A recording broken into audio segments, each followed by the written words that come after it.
मोहनजोदड़ो, जिसका मतलब सिंधी में मुर्दों का टीला होता है, आज भी आर्कियोलॉजिस्ट्स और हिस्टोरियंस को अपनी तरफ आकर्षित करता है और उन्हें उलझाता भी है।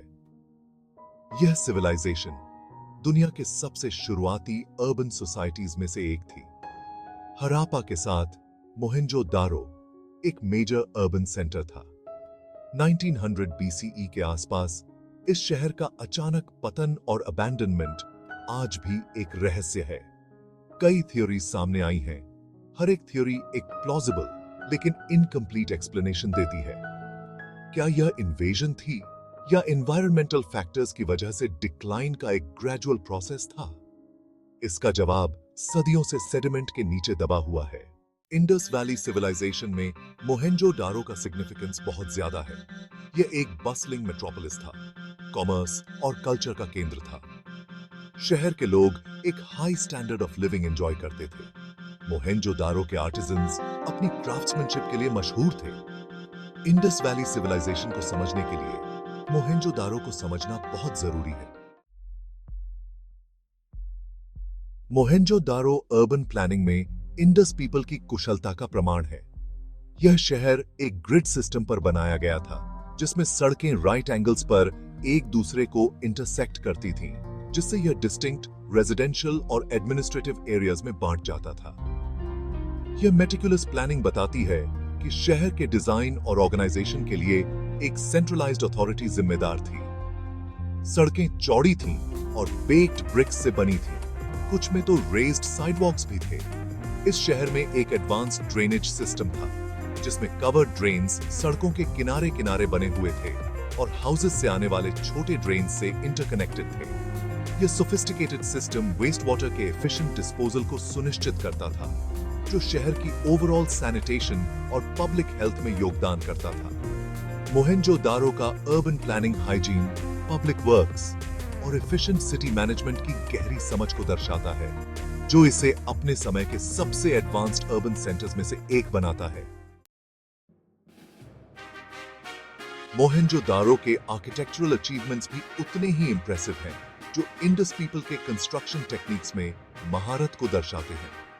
शहर की इमारतें मुख्य रूप से स्टैंडर्डाइज्ड बेक्ड ब्रिक्स से बनाई गई थीं, जो ब्रिक मेकिंग और लार्ज स्केल कंस्ट्रक्शन के बारे में उनके एडवांस्ड नॉलेज का प्रमाण है।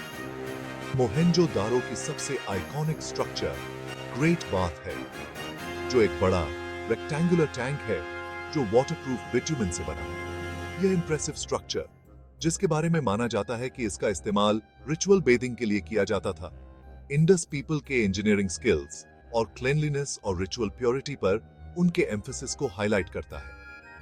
अन्य नोटेबल स्ट्रक्चर्स में ग्रैनरी, जो एक मैसिव स्टोरेज फैसिलिटी है, और प्रीस्ट किंग स्टैच्यू, जो स्टिएटाइट से उकेरी गई एक सीटेड फिगर है, शामिल हैं। ये आर्किटेक्चरल मार्वल्स इंडस पीपल के बिलीफ्स, प्रैक्टिसेस और आर्टिस्टिक सेंसिबिलिटीज के बारे में वैल्यूएबल इंसाइट्स प्रदान करते हैं। Section 5, the unravelling, science of decline. 1900 BCE के आसपास मोहेंजोदारो में डिक्लाइन के संकेत दिखाई देने लगे थे। यह शहर, जो कभी कॉमर्स और कल्चर का एक थ्राइविंग सेंटर था, धीरे धीरे अपनी चमक खोने लगा। एविडेंस से पता चलता है कि कंस्ट्रक्शन की क्वालिटी में गिरावट आई। बाद के स्ट्रक्चर्स में पहले की मेटिकुलस प्लानिंग और क्राफ्ट्समैनशिप से एक मार्केट डिपार्चर दिखाई देता है। कभी बसलिंग स्ट्रीट्स संकरी और लेस ऑर्गेनाइज्ड हो गई और सोफिस्टिकेटेड ड्रेनेज सिस्टम खराब होने लगा। ऐसा लगता है कि शहर की पॉपुलेशन में गिरावट आई। कई एरियाज में अबैंडनमेंट के संकेत मिले हैं। इस डिक्लाइन के पीछे के कारण कॉम्प्लेक्स और मल्टीफैसेटेड हैं। यह किसी एक कैटास्ट्रोफिक इवेंट के बजाय फैक्टर्स के कॉम्बिनेशन की वजह से हुआ होगा। मोहेंजोदारो के डाउनफॉल के रहस्य को उजागर करने के लिए इन फैक्टर्स के इंटरप्ले को समझना बहुत जरूरी है। Section 6, the Aryan invasion theory, a contested narrative. सबसे लोकप्रिय थ्योरीज में से एक मोहेंजोदारो के डिक्लाइन का कारण आर्यंस के इन्वेजन को मानती है, जो नोमैडिक इंडो यूरोपियन स्पीकिंग लोग थे।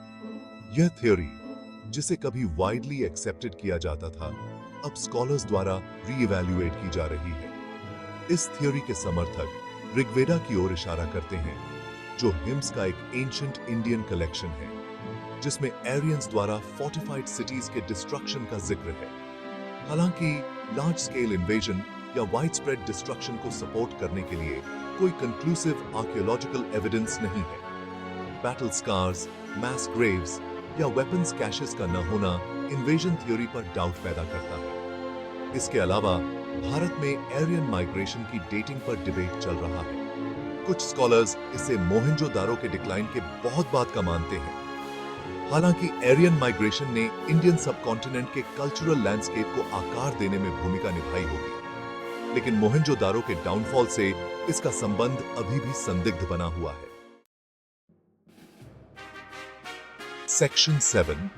Climate change. A catalyst for collapse. Mohenjodaro के डिक्लाइन में क्लाइमेट चेंज एक सिग्निफिकेंट फैक्टर के रूप में उभरा है। पेलियोक्लाइमेटिक डेटा बताता है कि शहर के अबैंडनमेंट के समय इंडस वैली में लंबे समय तक ड्राउट की स्थिति रही होगी। इस ड्राउट ने एग्रीकल्चरल प्रोडक्टिविटी को बुरी तरह प्रभावित किया होगा, जिससे फूड शॉर्टेजेस, सोशल अनरेस्ट और अंततः शहर के कॉम्प्लेक्स सोशल स्ट्रक्चर का कोलैप्स हो गया होगा। इंडस रिवर, जो इस सिविलाइजेशन की लाइफलाइन थी, ने भी अपना कोर्स बदल दिया होगा, जिससे स्थिति और भी बदतर हो गई होगी। बदलते क्लाइमेट ने ट्रेड रूट्स को डिसरप्ट कर दिया होगा, मोहेंजो-दारो को उसके ट्रेडिंग पार्टनर्स से अलग थलग कर दिया होगा और उसके इकोनॉमिक बेस को कमजोर कर दिया होगा। हालांकि सिर्फ क्लाइमेट चेंज ही शहर के डाउनफॉल का एकमात्र कारण नहीं रहा होगा, लेकिन इसने इसकी रेजिलियंस को कमजोर करने और इसके डिक्लाइन को तेज करने में महत्वपूर्ण भूमिका निभाई होगी। Section 8. Environmental degradation. The price of progress. एक और कंपेलिंग थ्योरी बताती है कि मोहेंजो-दारो का डिक्लाइन कुछ हद तक उसकी अपनी सक्सेस का ही नतीजा था।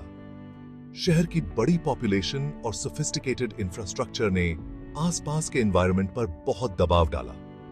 डिफॉरेस्टेशन, ओवरग्रेजिंग और एग्रीकल्चर के लिए लैंड के ओवरयूज से सॉइल इरोजन, सैलिनाइजेशन और सॉइल फर्टिलिटी में गिरावट आई होगी। ये एनवायरमेंटल प्रॉब्लम्स क्लाइमेट चेंज के पोटेंशियल इंपैक्ट के साथ मिलकर एक परफेक्ट स्टॉर्म पैदा कर सकती है, जिससे शहर का इकोसिस्टम अपने टिपिंग पॉइंट से आगे निकल गया होगा। मोहेंजो-दारो का डिक्लाइन ह्यूमन प्रोग्रेस और एनवायरमेंटल सस्टेनेबिलिटी के बीच डेलिकेट बैलेंस की एक स्टार्क रिमाइंडर के रूप में कार्य करता है, एक ऐसा लेसन जो आज भी रेलेवेंट है।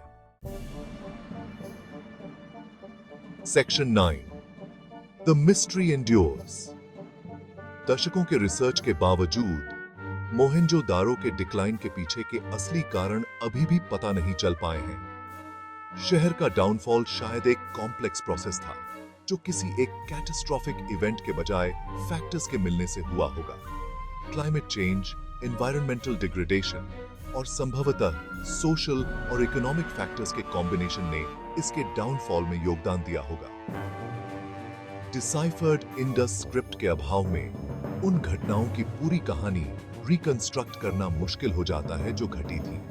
हालांकि एडवांस्ड आर्कियोलॉजिकल टेक्निक्स और इंटरडिसिप्लिनरी अप्रोचेस का उपयोग करके की जा रही ऑनगोइंग रिसर्च इस एनिग्मेटिक सिविलाइजेशन और इसके सडन कोलैप्स पर प्रकाश डाल रही है।